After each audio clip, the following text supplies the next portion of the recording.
we're looking at the website, right? And it's like, wow, this looks really beautiful. It's an old convent. I guess we'll talk about it again in a minute with 20 rooms. But it was when Markham looked at it, what did he say? He looked at the website with Jen and said... Yeah, I wasn't there. I looked at it with Jennifer, and I think I sent it to you because you were in Tampa.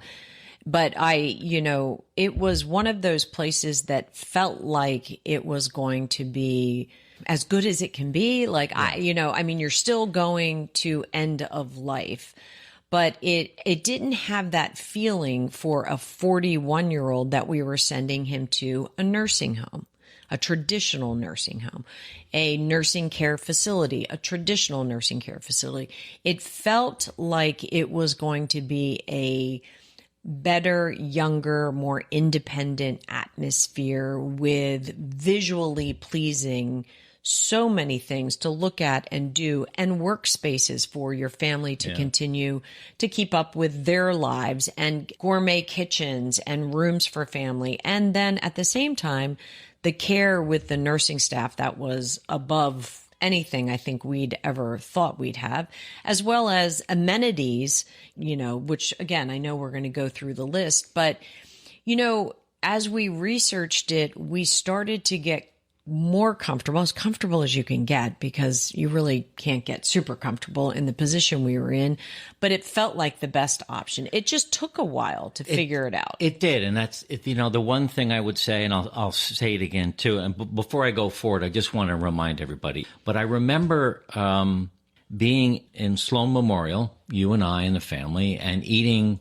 breakfast, lunch, sometimes even dinner in the cafeteria of the hospital, going up and down the elevator, surrounded by hundreds of people, hundreds of sick people, hundreds of families that are struggling. And the atmosphere there is one of, education for doctors and nurses, trying to cure cancer, trying to get patients to get better so they could go home.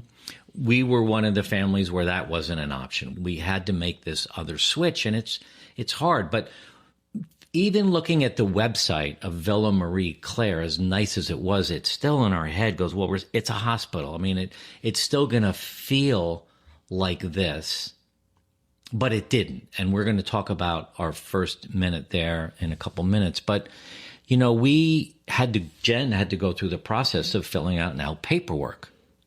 Markham said, okay, let's go there. So she didn't sign papers till late Friday night, and they don't take people on weekends. So we were they try not to take patients on weekend, and the process is pretty. And it is an application process. I mean, you don't just walk in. You now made the decision in your head, and now you're just hopeful that there's a bed for your family member. You're hopeful that they meet the criteria for the various different hospice centers. And again, that was a layer we didn't realize that we had a hurdle we had to jump. And gratefully, we were able to jump it. Another waiting game. I mean, that's all we've been doing with Markham. When you have a serious illness, there's a lot of waiting for doctors and nurses and reports and scans. And now we had to wait to see if we could get to Villa Marie Claire that we were all excited about.